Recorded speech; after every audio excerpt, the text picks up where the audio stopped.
Avant d'entendre les dirigeants d'entreprise, on va entrer dans le vif du sujet avec la formation Business Innovation for a Sustainable Environment. Merci d'accueillir Julien Lévy et Bénédicte Fèvre-Tavignot de HEC Paris.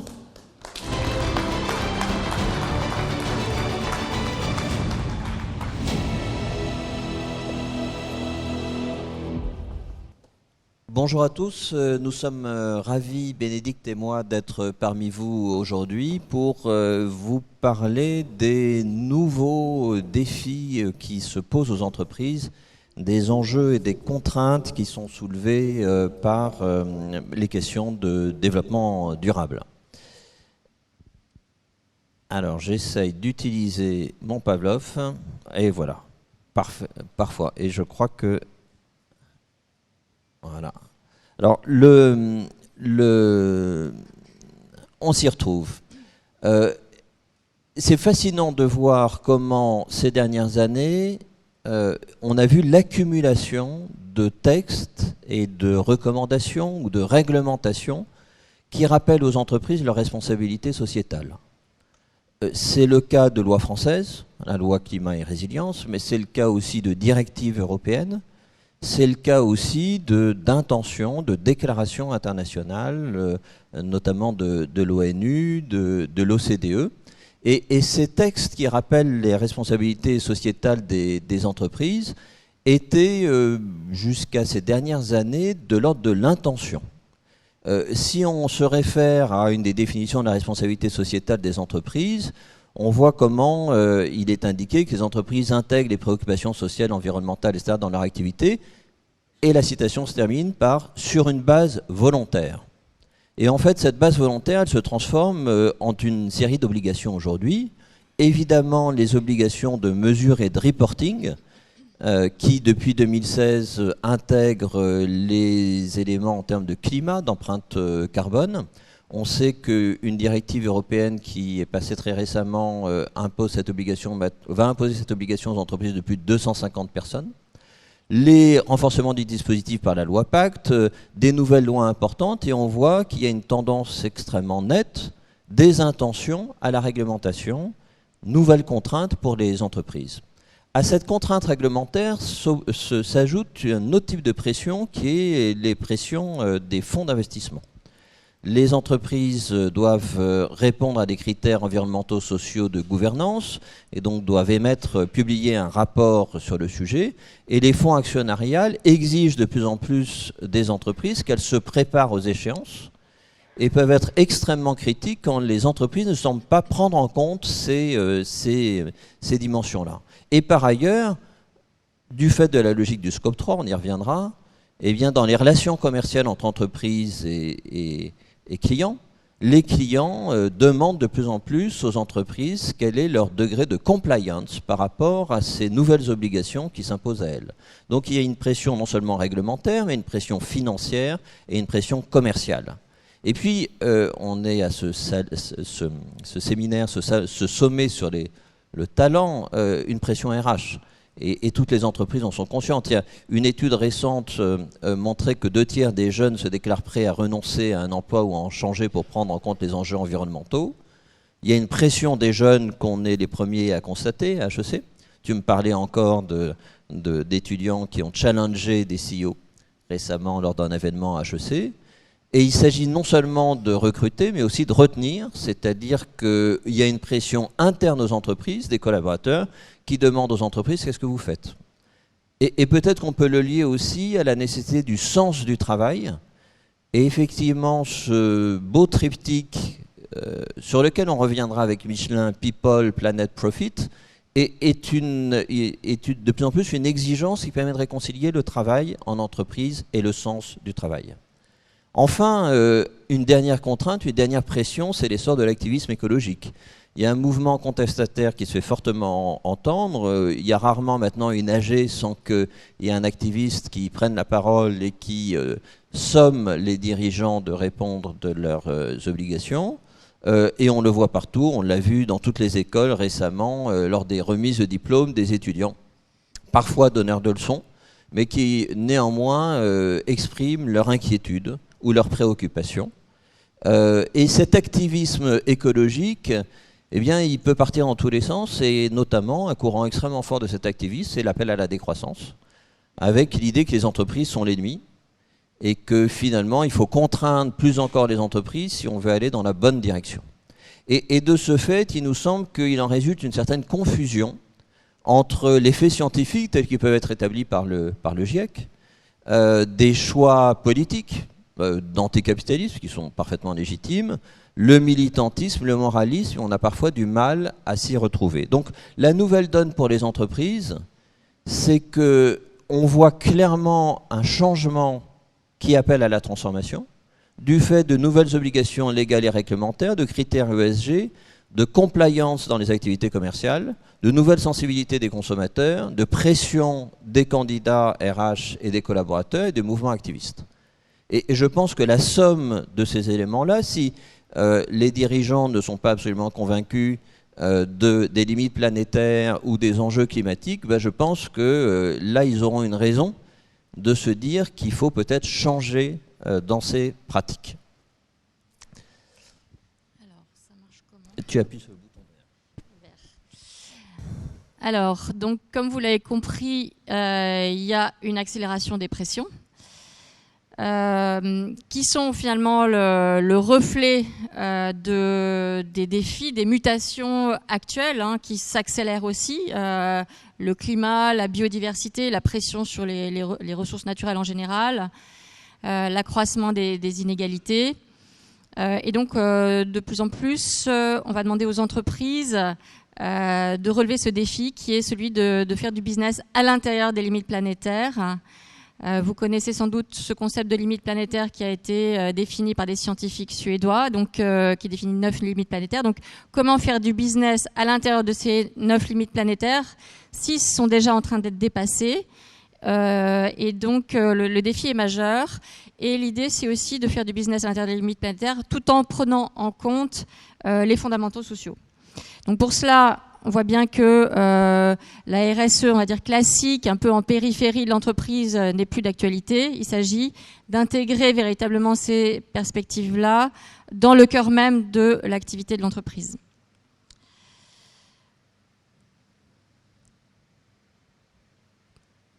Alors, donc là, vous comprenez qu'il y a effectivement une conciliation, 3 dimensions qu'évoquait Julien, qui sont la dimension sociale, la dimension environnementale, la dimension économique qui sont à prendre en compte. On parle beaucoup de profit, planet and people. Aujourd'hui, on parle aussi beaucoup de transition juste. Comment mener une transition écologique qui ne laisse pas sur le carreau finalement toute une partie de la population et qui n'accroisse pas les inégalités. Comment ? Attends, Oui, parce qu'effectivement, Ah oui. notre conviction, c'est que c'est un défi. C'est-à-dire que les discours sur le développement durable disant, voilà, il n'y a qu'à Faucon, on sait que ces discours sont inopérants. Je pense que le développement durable est un enjeu très important, mais c'est un défi parce que la conciliation n'est pas du tout naturelle entre ces 3 dimensions. Mais ce défi, les entreprises doivent le relever. Alors on en vient peut-être à la définition de la transformation durable. La définition, donc c'est innover, évidemment, transformer l'organisation de manière profonde en innovant. Donc là, eh bien l'idée c'est à la fois de transformer sans compromettre évidemment la performance de l'entreprise, sa compétitivité à court et moyen terme. Et on pourrait le dire, c'est aussi finalement faire de toutes ces pressions, tous ces défis, une occasion d'innover, de se réinventer et d'être en réalité compétitif dans le moyen et dans le long terme. Et déjà dans le court terme aussi, tant qu'à faire. Donc, eh bien, notre analyse, c'est que pour mener cette transformation en profondeur, il va falloir définir une vision ambitieuse et réaliste, définir des objectifs précis, des indicateurs précis, et finalement, c'est embarquer l'ensemble de l'organisation dans cette transformation. Ce qu'on voit, c'est que souvent les dirigeants sont assez conscients, de plus en plus conscients des défis et de toutes ces attentes qui s'accroissent à l'égard de l'entreprise.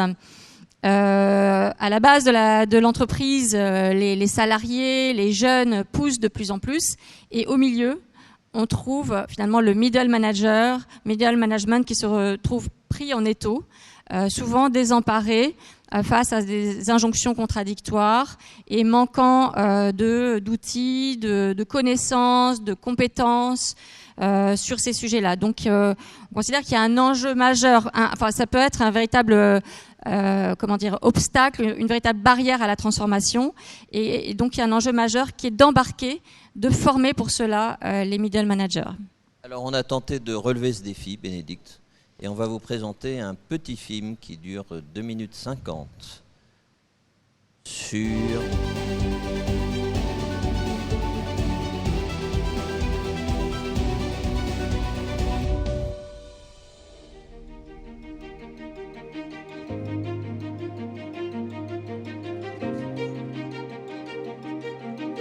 Les entreprises sont face à une 3e vague de transformation après la transformation digitale et la transformation data. On peut l'appeler la transformation durable. Et le projet de cette formation NetExplo HEC, c'est d'accompagner les entreprises dans cette transformation durable. Du commercial à l'IT, tout le monde doit se sensibiliser à cette thématique pour mettre à disposition de nouvelles solutions pour nos clients. On doit démontrer aux clients qu'on est capable de délivrer des solutions durables. Au niveau du middle management, on connaît la théorie, mais on ne sait pas encore trop comment vraiment l'appliquer pour à la fois insuffler des initiatives vers le haut et vers le bas. L'objet de cette formation, c'est de permettre aux collaborateurs des entreprises de mieux comprendre les enjeux du développement durable, de mettre en perspective les politiques qui sont suivies par leur entreprise, mais aussi de savoir comment mieux actionner différents leviers afin d'être des acteurs de la transformation durable de leur entreprise. Ce qui est particulièrement intéressant dans cette formation, c'est vraiment 2 jours condensés avec des principes fondamentaux du développement durable, avec plein d'experts différents. L'idée de cette formation, c'est aussi de poser les fondamentaux du développement durable, revenir aux grands défis, comprendre aussi que finalement l'enjeu, c'est aujourd'hui pour les entreprises de faire du business à l'intérieur des limites planétaires. Donc, qu'est-ce que les limites planétaires? Quels sont aussi les fondamentaux sociaux à ne pas oublier? Et on va en venir, bien sûr, aux objectifs de développement durable qui font la synthèse de tous ces défis. Ça nous permet de voir globalement quelles sont les initiatives qui ont été prises, les pistes de solutions avec des exemples concrets. Dans le cadre de cette formation, on aborde 3 cas. Et ça donne l'occasion d'échanger avec les participants qui réagissent sur ces cas et qui co-construisent la réponse, l'intelligibilité de ces cas et qui se posent toutes les questions sur ce qu'est réellement un cas d'innovation durable. Ce que je retire de cette formation, d'abord, c'est l'envie et l'engagement de l'ensemble des acteurs qui étaient avec moi dans cette formation. Il y a beaucoup d'entreprises et le fait d'avoir une formation inter-entreprise, c'est très riche. C'était très intéressant de réunir des personnes de différentes entreprises, différents secteurs sur le même sujet. Entendre nos collègues et nos pairs d'autres entreprises parler de leur propre stratégie ESG, de leur vision du développement durable et de leur approche des différents sujets évoqués, c'est quelque chose qui est particulièrement intéressant pour nous. Rien ne pourra être fait si on n'embarque pas les collaborateurs et si les managers au sein de l'entreprise, notamment le middle management, ne se sentent pas en charge de cette transformation qui est la perspective proposée par la direction des entreprises.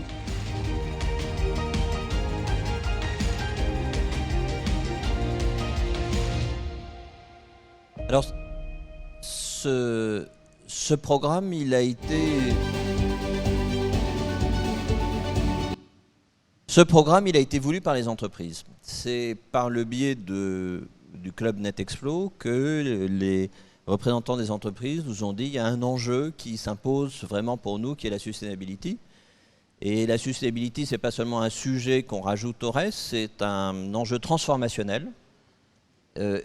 Voyez comment on peut développer une formation pour nous aider dans cette transformation. Et on a eu plusieurs étapes de parcours c'est un processus qui a duré 1 an, pour bien essayer de voir quels étaient les thèmes qu'il fallait intégrer, de quelle façon on pouvait le prendre. Et mon dernier slide ici sera pour présenter justement le résultat de cette analyse avec le parti pris de ce programme, qui est le suivant. Ce programme, il repose sur le consensus scientifique, sur l'expertise économique. mais il s'écarte volontairement du registre de la peur, du blâme, de la culpabilité, un registre qui est beaucoup utilisé quand on parle d'enjeux climatiques, environnementaux. Et l'analyse, c'est que c'est bien d'en parler, mais ça ne veut pas nécessairement dire que pour autant il y a des comportements qui suivent. L'idée, c'est de ne pas opposer le climat aux entreprises. Les entreprises sont dans un parcours, dans une trajectoire. Chaque pas est constructif et positif et il faut aller dans cette direction. Et il s'agit de se focaliser sur le comment. Qu'est-ce qu'on fait? Et donc on rappelle les enjeux, on permet aux collaborateurs de comprendre les politiques, mais ensuite on se concentre sur qu'est-ce que vous pouvez faire, vous, dans votre activité, dans votre entité. Et de ce fait, ce programme, il ne prétend pas du tout répondre à l'ensemble des enjeux, mais il prétend contribuer à l'action des entreprises. Et le public que vise ce programme, ce n'est pas les experts de RSE, qui sont déjà formés. Il y a des formations à HEC qui sont destinées à ces experts, mais les interlocuteurs des responsables RSE, les managers au sein des activités. J'entends ce discours, qu'est-ce que je peux faire? Et ce qu'on souhaite dans ce programme, c'est les accompagner à faire, c'est-à-dire à devenir les acteurs de la transformation durable de leur entreprise. Il y a un enjeu de sens aussi, évidemment. C'est donner plus de sens à leur activité, leur donner envie de se lever le matin pour passer du côté des solutions, être acteur de ce nouveau narratif qui est celui d'une entreprise qui crée de la valeur économique et sociale tout en respectant l'environnement.